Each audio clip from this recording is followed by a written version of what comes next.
Hello and welcome to Wrestling in Mom's Basement. This is the review show for Super-Showdown in Melbourne, Australia. I, of course, am Patrick Young. This guy to my right is my co-host, Joe Venuto. Super-Showdown kicked off with the New Day defeating the Bar to retain the SmackDown Tag Team Championships. I thought it was a good tag match. Kind of almost like a nice house show starter for it, which kind of led me to believe that for the rest of the night, was pretty much just going to be a televised house show. But overall, not too bad, not unenjoyable at all. Yeah, it was good and action-packed. We put a match to kick things off. I ended giving it a C+. C+. Up next, Charlotte defeated Becky by disqualification.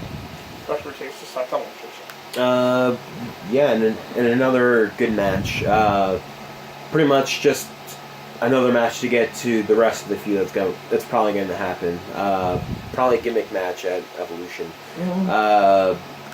It's still not necessarily like anything definitive or not anything necessarily big. It's just another stepping stone to get to the next part of the feud. The match itself was pretty good. Yeah, it was a pretty good match with Becky showing more a vicious side, but the crowd was still behind her. Yeah. Even with the heel house show finish. The finish was flat, but made sense to get to Evolution. Mm-hmm. Well, get to SmackDown because I'm going to rematch there, but then get to Evolution. I gave it a C+. C+. Up next, John Cena and Bobby Lashley defeated Elias and Kevin Owens. This one fell pretty flat for me. Bobby working the face apparel is strange. And then Cena just coming in, doing a couple moves, and then hitting the AA, and then doing his sixth move of doing that little like the martial arts place thing. Yeah. That was a terrible way to end the match. Even for a house show. This wasn't. The other two were like a house show match. This was a complete house show match. With them doing the bare minimum, all four guys. And the heat on Lashley was long. And for some reason, he was the face of power, like I said. Yeah. And Cena just played the hiss. I don't know if he played the hiss. And him with long hair was weird. Yeah, it was. Nobody did nothing particularly wrong. Yeah. It was just dry. I give the match a D. D+. Up next, the Iconics defeat Asuka and Naomi. In a very, very sloppy match from the Iconics and Naomi working together. Not Asuka. You were not blaming Asuka. I'm not blaming Asuka, no. Well, some of her moves missed. Asuka seemed like she was barely in the match, to be honest. She missed the drop. Oh, well, I guess that's not her. Yeah. It's not like she cares about anything. It's not like she should care about anything right now. Yeah. The match was kind of disjointed from the Iconics and Naomi working together. And Asuka felt like she was barely in there, to be honest. And she didn't get pinned. And the Iconics actually pick up a rare win. A win I didn't necessarily expect, even in their home country of Australia. I don't know, I have faith in the book and they give me a point. So, yeah, this was short, bad, and it had very little heat, considering they were in Australia. Compared to the other hometown person. Also, some moves look like they missed badly. Mainly Naomi and Billy. Yeah. If I'm being in particular, but yeah. I gave the match a D-. D. Up next, AJ Styles defeats Samoa Joe and no calendar disqualification match between the WWE Championship. I think this was my match of the night. I can actually see this actually being something that you should wake up at 5 a.m. for. Right. Because essentially that's what they're asking for us in America to do. There's only 2 matches to do that. So. Yeah. I thought that this was actually a pretty good ending of their feud together. AJ takes out Joe's knee by Joe landing in the table that way. Right. And eventually AJ makes him tap. It wasn't necessarily like right afterwards, which I did like. I like that Joe even wounded, he was still going to fight you. And you could legit make a case too that they could if he didn't go into the family, that this could have been a double turn. Yeah, that's true. At that point. Yeah. If he didn't go into the family, because AJ worked on the knee and Joe didn't give up until like he had to. Yeah. Yeah, had that not been included, that probably how it could have worked. Yeah. But yeah, I thought this was easily, not easily, it was match of the night. Yeah, I thought it was match of the night. I thought that this was another great match between the two of them, which has some really good callbacks to the previous two matches. A great story and overall psychology. AJ defeated the Bully and made him tag team to presumably end the feud. Yeah. I'm assuming. And it actually gave you a reason to actually watch the pay-per-view. Right. I gave it an A. A. The Bella Twins and Ronda Rousey defeat the Riot Squad. Probably a very surprisingly good match. Right. Squad's starting to come into their own now, too. Yeah, they're starting to, and Brie was actually kept to a minimum, so she actually didn't end up hurting anybody. Right. Which actually may be a drawing point for Brie's matches going forward. She didn't hurt a lot. Is she gonna hurt anybody in this match? And she didn't slap no fans' hands. Yeah, so she couldn't injure them either. Right, yeah. But yeah, it was actually surprisingly decently worked match. Brie was in there very shortly. Nikki actually did the bulk of the match. Right. And then Ronda was tagged in. They did tease a little tension with the Bellas and Ronda by Nikki actually coming in first. Right. Then Brie tagging herself in. And then Ronda finally getting the tag when there was no other options in the match. So odds are they're probably going to do Nikki and Ronda at Evolution. I want to say yeah because there was a little tension before the match, but I was surprised they didn't do a post-match angle with Nikki and Ronda. Yeah.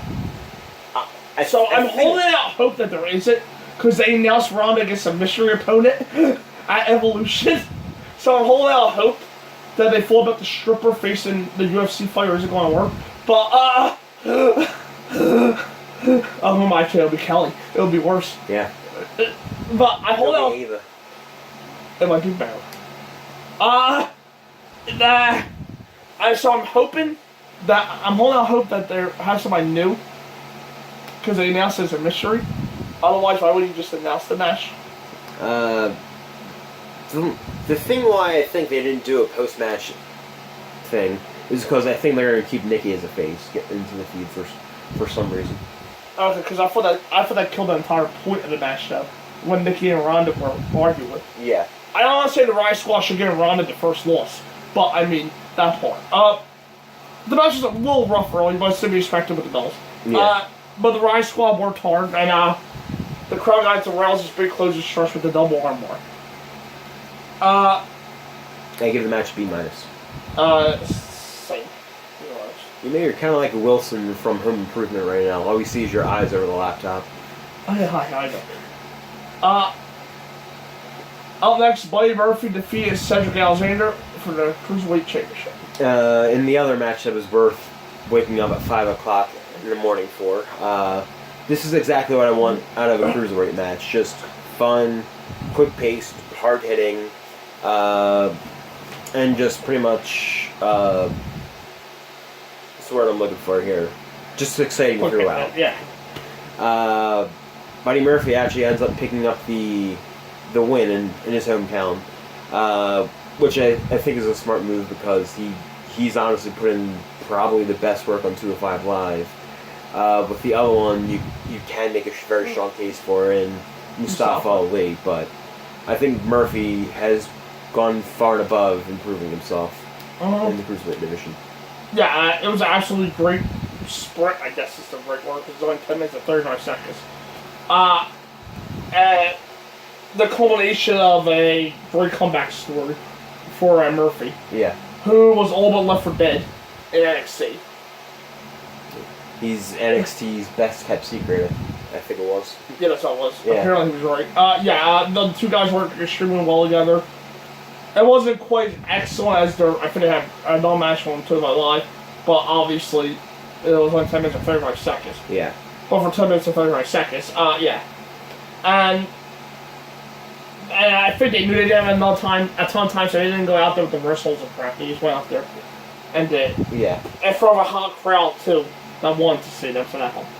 And it led to a great moment for Murphy. Yeah, well, one of the only things why I wouldn't have given this match tonight is literally the time. Right. I think if you gave them another 2 minutes, they probably could have beaten AJ and Joe. Mm-hmm. I ended up giving the match an A. A. Next, the Shield defeated Dogs of War.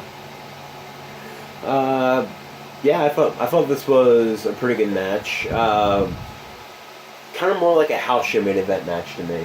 Yeah. For like a Shield 6-man tag. Mm-hmm. It's not going to be like up there in the annals of Shield 6-man tags. But this one I thought was fine for what we got. Yeah, they did a nice job though teasing the Ambrose heel turn, which seems to be the only thing Raw does right nowadays. So yeah. So they did a nice job of that, and overall a good brawl style house show match. It didn't have the heat or the passive heist of the really great Shield trio matches. Where those felt like an actual war. But was very good and entertaining. Mm-hmm. I give the match a B. B.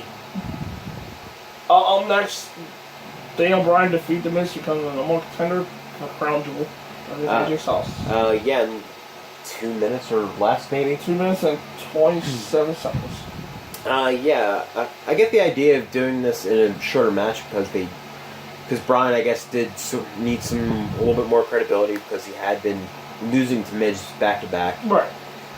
He even lost to Shelton this past week, so I think he did need a strong win that he could actually perfectly outsmart Miz in this aspect.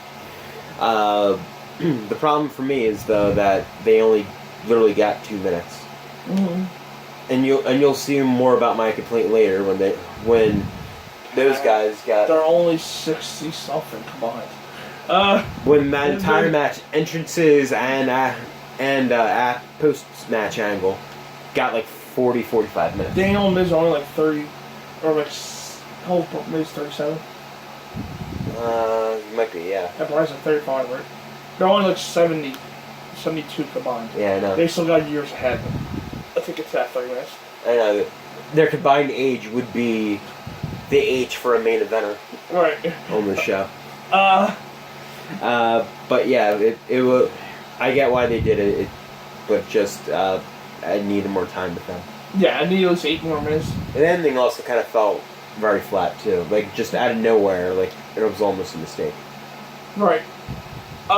Bryan got some sweet revenge from the storyline and a title shot at WWE Super-Showdown Money too. I think we'll different names for that show. Well. Sweet Saudi money. Too. The second. Saudi money to burn. Right. I love the flash pin surprise finish if the match was longer. Yeah. No. As they don't do that often, so it actually came off as a real shock. So kudos to them there. Yeah. Some will call it a fluke finish, I guess rightfully so. I guess I was going to see as on Tuesday Bryan out wrestled Miz and the return of Mr. Small Package, which was one of his nicknames in Ring of Honor. Yeah. I'm not sure if it's best right now for the overall story, but I'm not going to complain about Bryan versus AJ. Yeah. Well, anyway, overall story I thought was more obvious Miz and AJ was next. So I'm not going to complain about Bryan versus AJ. And if they were just a few years younger, we'll be able to main event Sweet Slim Money too. I mean, a few years older. Right now, they're only 75, AJ and Bryan combined, 75, 76. Exactly. They still got a lot of time on their hands to get to 110. Oh, look at that. Speaking of 102. And the main event, no DQ match unexpectedly. Because that was going to help it. Yeah. Cover up. Selfish. That's what we're covering up. Yeah. But that was already a red flag when JoJo announced that at the beginning of the match. yeah, but it covered the pediatrics, I guess. At least someone need their medicine. No DQ match, Triple H for Shawn Michaels defeated Undertaker, who may not have been with Kane. Yeah, Kane actually did very little in this match, it seemed. Taker's entrance was 3 minutes and 36 seconds. There you go, from Full Mania. Okay. There you go. Well, Taker's entrance was longer than Taker's entrance is longer than Miz and Bryan's match. Honestly, this was probably a huge disappointment. Even more so, they gave it way too long for this to be interesting. They gave the match nearly 30 minutes itself. Yep, 27-33. Yeah, I don't think Taker could work that length of a match. To be honest, I'm not necessarily sure if Triple H can work that long of a match. He can work a very good 20-minute match, but I'm not sure if he can work a little past that. Right. But yeah, it was very slow pace. Melbourne ate up whatever they got. Maybe because it was Taker and Triple H in their country in front of them. But honestly, to be fair, though, honestly, this match is a huge disappointment. it's not like a crowd like Chicago will boo them down the building. Though they would just be silent. I hate to say it this way, but I think maybe that's what Taker needs. He's not blowing it. Yeah. Maybe to only wrestle like that Mania match for a year. No, there's no Or wrestle. complete retirement. There you go. Stop trying to sugarcoat it. I'm sorry, it's hard. No, not one Mania match a year. None. We saw you money too, start up. Yeah. Electric Boogaloo. No, that would actually be a much better, more entertaining than this match was. But yeah, it was just slow paced. It was very hard to grade because it was overall disappointment, but it's kind of hard to give Taker and Triple H and even Shawn any benefit of the doubt there. So it probably could have been worse. It did feel a lot like a WCW main event. However, it was probably better work than one of those would be. Could have been worse. Well, if they could get worse, let me know. Well, I'll be letting you know in about a month. It could get worse. Imagine Kane's gonna be wrestling the bulk of the match. Yeah, I don't want to be. I'm not negative Nancy over here. I love what they did. You did. To not be entirely negative. If the goal was to build to HBK for a match, it did a fine job. Yeah, HBK looked pretty good. And if the goal was to build to a tag match, storyline wise, they did a fine job with that too. What they did. The band. The band. How many minutes? I have 6 minutes like that. Not as long as the match, but the band This video may be shorter than that match. was an absolutely atrocious professional wrestling match. That's all that was. You want to play Sugarcoat and mix Mr. Snowflake over here? I'll be Donald Trump. That Okay. This is what that was. It was bordering on embarrassing. Yeah. And I say that with 100% truth. Kane got sweet chin music into the table like he was going into like a hot spa or something. He like walked in like a hot tub and just gently put himself on the table. They can see your face. Yeah, like he went into like a hot bath. He was gently taking his time. Triple H had to lift him up and help him in. I thought Taker died after his tombstone to Triple H.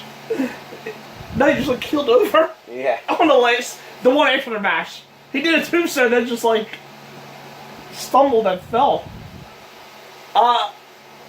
Triple H looked.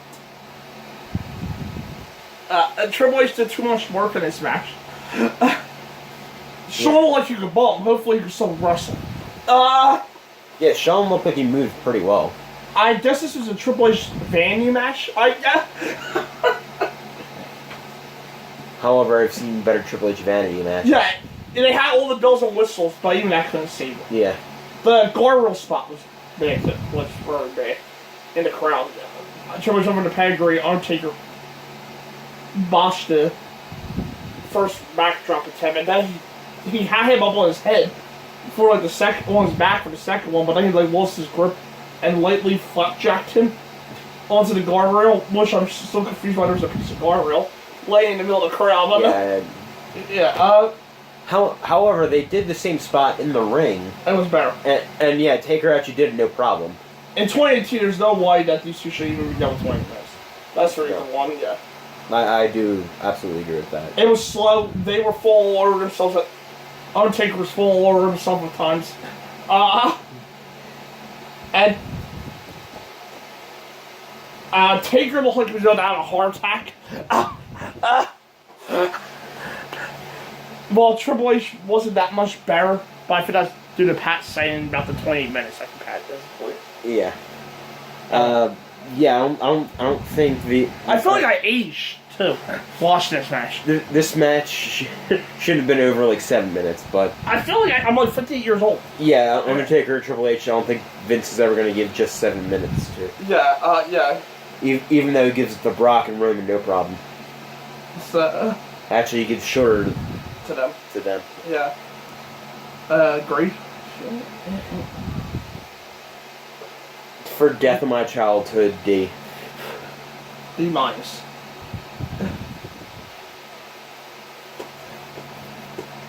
If that was anybody else, would take. If that was anybody else with Triple H, that will be an F. Yeah. Because I do have some sort of feelings for Taker. That gives a D minus. Overall, I gave it a B minus. The show was pretty good for what I expected it to be. Pretty much just a big, overhyped house show match. With two match of your contenders. Yeah. Yeah, essentially we got more than what I bargained for in those two matches. Where it actually felt like you should watch those two. The rest of the card, it was either good to disappointing for a televised event. Oh, but let me tell you right now, if it wasn't for those two matches, the grade would be a lot lower. Yeah. Because my next highest match was the Shield match, I believe it was that big. So let me clarify that too. If it wasn't for those two matches, yeah, that's what. So it was a pretty good house show. That's where my B minus comes in. Close to those two matches. In fact, may have been an excellent house show. I will want my money back if that means that my house show. But don't fret, we get to see them live in a week. Yeah. That we do. I think I saw the king back there that my grandpa never used. So I might be able to throw it down to the garage and give it to Taker. I'm going to check in so yeah, I gave it a B minus as well. It was a little close to those two matches, otherwise it could have been a lot lower. But yeah, that main event, that was worse than an F. If that was anybody else. Yeah, if it hadn't been Taker, that match would definitely get an F. Right, and that should be sugarcoating that D minus. Technically, the F will be sugarcoating it. Yeah. That was like a Z. That match was worse than everything on Great American Match 2000 that I just reviewed. Oh, that's a little too harsh now. Nothing on Great American Match went that long. Nash and Jarrett almost did. But yeah, but nothing was... Yeah, but Taker and Triple H wasn't that insanely booked either. No, it's just sad. Including Vince Russo cursing at Charlotte. No. At a 14-year-old Charlotte Flair. That wasn't that out of the norm. I was more concerned with the fact that Charlotte... Which may have actually been one of the better matches of the night. I was more concerned that Charlotte and Him were mounting each other. That Charlotte was mounting him. Yeah, that's true, yeah. That's how I was more concerned by my 14. Because all his fantasies came true that night. He beat up a 12-year-old Reed. Yeah, so yeah. Not the first time he got straddled by a 14-year-old Charlotte Flair. Yeah, so I think that's what I was more concerned with. Not the cursing. But yeah, that'll do it for this. We'll be back on Monday or next Friday with our next pay-per-view predictions, which is Bound for Glory, and then next Sunday, the following Friday, Bound for Glory review. So yeah. We'll see you then. See you then.